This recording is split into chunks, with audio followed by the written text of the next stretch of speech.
유튜브로 읽는 박정희 전기 7권 개방형 대전략 정일권 등 돌격 내각.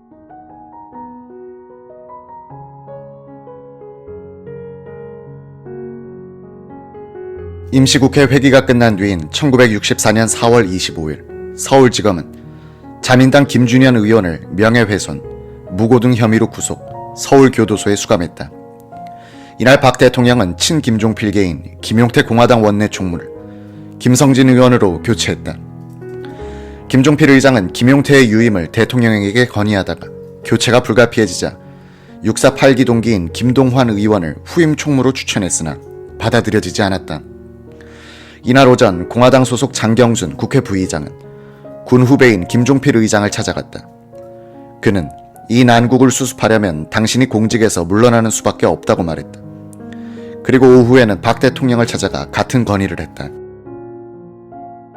이날 오후 늦게 김종필 의장도 청와대로 박정희 대통령을 찾아왔다. 심각한 표정의 그는 의장직에서 물러나고 싶다는 뜻을 박 대통령에게 전한 뒤 저녁이나 먹고 가지라고 붙드는 박정희에 청도 뿌리치고 청와대를 나섰다. 박 대통령은 홍종철 경호실장에게 김 의장을 데리고 오라고 지시했다. 김종필은 홍 실장의 만류도 듣지 않고 돌아갔다. 다음날 김 의장이 사의를 전달했다는 소식이 부산일보에 특종으로 보도됐다. 장경수는 4월 27일에도 청와대를 방문했다가 온양으로 떠나는 박정희와 함께 차를 타고 서울역까지 가면서 김종필의 퇴진을 건의했다. 이날 오후 장경수는 기자들에게 자신의 건의 내용을 공개함으로써 큰 파문을 일으켰다.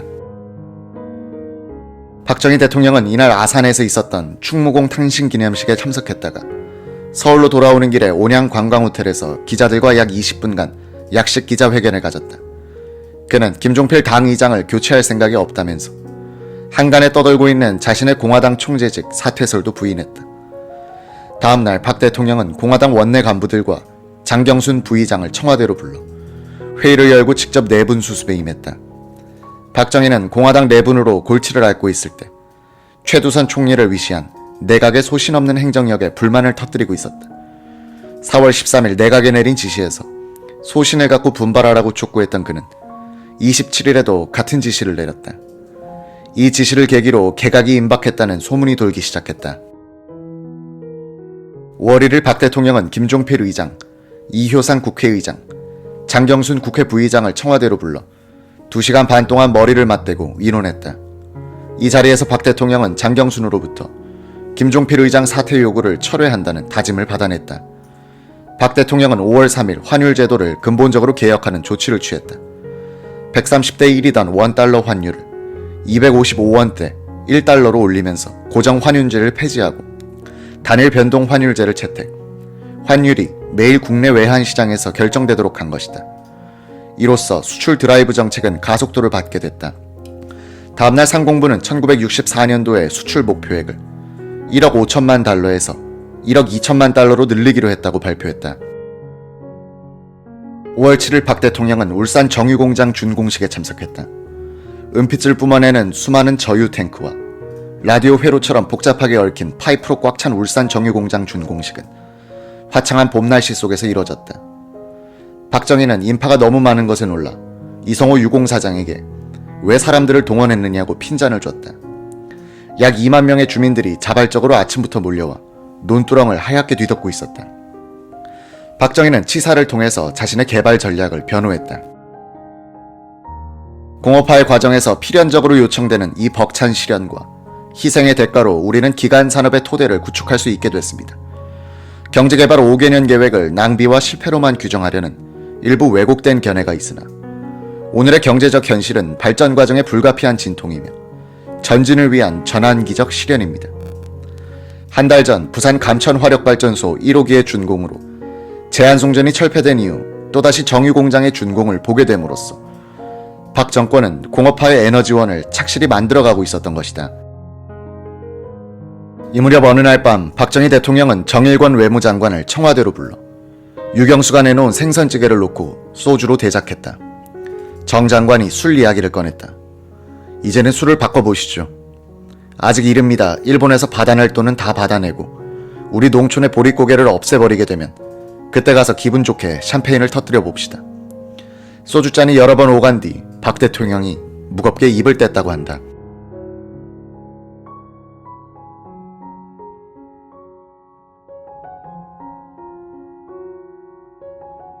정형, 오늘 오시게 한 것은 다름 아니라 여러 가지로 궁리해본 결론인데 정형의 도움이 필요해졌습니다.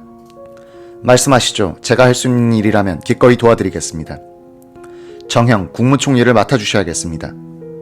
예. 정일권은 자신의 귀를 의심했다고 한다. 각천 선생의 지명도에 큰 기대를 걸었는데 연로한 탓인지 당의 일부 젊은 층과 손발이 잘 맞지 않는 것 같군요. 박정희는 최 총리가 며칠 전 사의를 표명했다고 전하면서 이모저모 앞뒤를 재보고 얻은 결론입니다. 정형께서 맡아주셔야겠습니다. 라고 했다.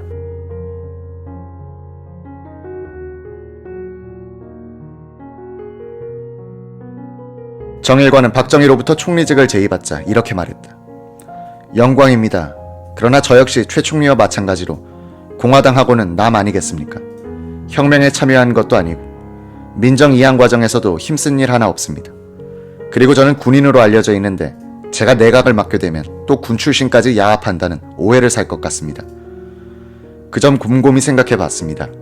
그러나 정형의 경우는 조금 더 하자될 것이 없더군요.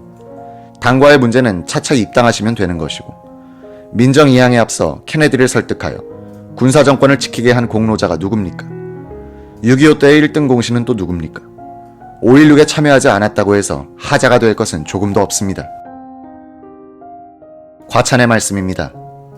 바로 어제 당 간부 몇 사람을 불러서 정형 이야기를 했더니 모두 찬성이더군요. 정일관이 총리직을 승낙하자 박 대통령은 사족 같지만 정형을 위해 드리는 말씀이니 불쾌하게 생각하지 마시고 유의해 주시기 바랍니다. 라고 말하면서 세 가지를 당부했다. 주요 지휘관 출신의 예비역 장성들과 자주 만나거나 회합이 잦아지면 엉뚱한 방향으로 의심받게 되니 될 수 있는 대로 접촉하지 말 것. 재벌, 경제계 인사들을 가까이 하면 정치 자금을 모은다고 의심받게 되니 이 분야에 대해서는 부총리에게 일임하고 될 수 있는 대로 관계하지 말 것.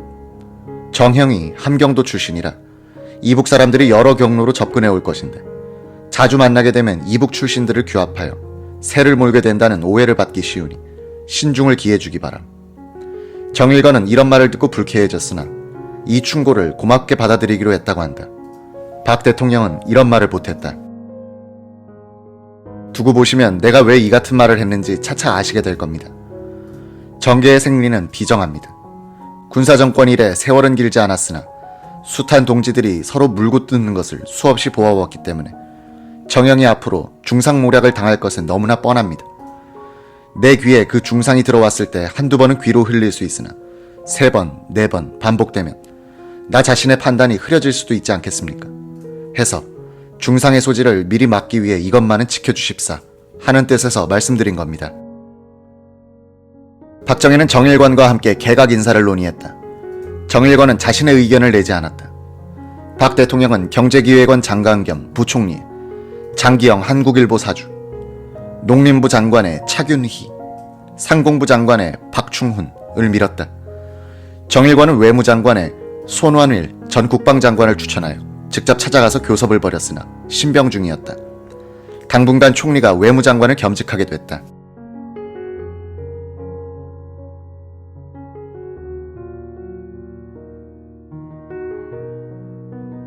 5월 11일 박정희 대통령은 10명의 총리 및 장관을 바꾸는 개각을 단행했다. 이들 10명은 정일권, 장기영, 박충훈, 차균희 외에 양찬우 내무장관, 윤천주 문교장관, 전예용 건설부 장관, 오원선 보사장관, 이수영 공보장관, 김병삼 원호차정이었다. 10명의 신임 장관 가운데 전예용 장관이 50대, 양찬우 장관이 30대인 것을 제외하고는 모두가 40대였다. 추진력이 있고 젊어진 정일관 내각에 대해 신문은 일제히 돌격 내각이라는 별명을 붙여줬다. 학생들의 시위와 야당의 공세에 기가 꺾였던 최두선 내각을 대신한 정일관 내각은 경제개발의 정력적인 추진과 한일 국교 정상화 협상의 빠른 마무리를 다짐했다. 박 대통령은 5월 11일 중앙청에서 첫 국무회의를 주재한 자리에서 간단 명료한 지침을 시달했다. 행정의 공백이 없도록 할 것. 경제 안정에 전력을 집중할 것. 박력 있는 행정을 할 것. 총리 중심으로 연대 책임을 갖고 단합해서 일할 것.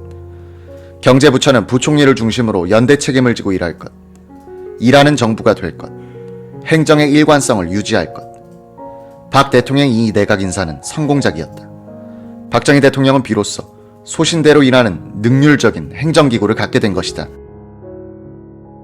원만한 정일관과 저돌적인 장기영, 그리고 냉철한 이석재가 중심이 된 이 40대 젊은 내각은 밖으로는 야당, 언론, 학생들의 도전을 극복하고 안으로는 공무원 사회에 꿈과 보람을 심어주는데 성공한다.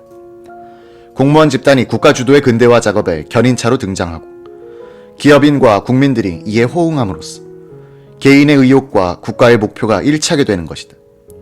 내가 잘 되는 것이 나라가 잘 되는 길이고 나라가 잘 돼야 내가 잘 된다는 이해관계의 일치 속에서 국가와 국민이 한 덩어리가 되는 국민국가 건설, 즉 조국 근대화의 길이 열리는 것이다.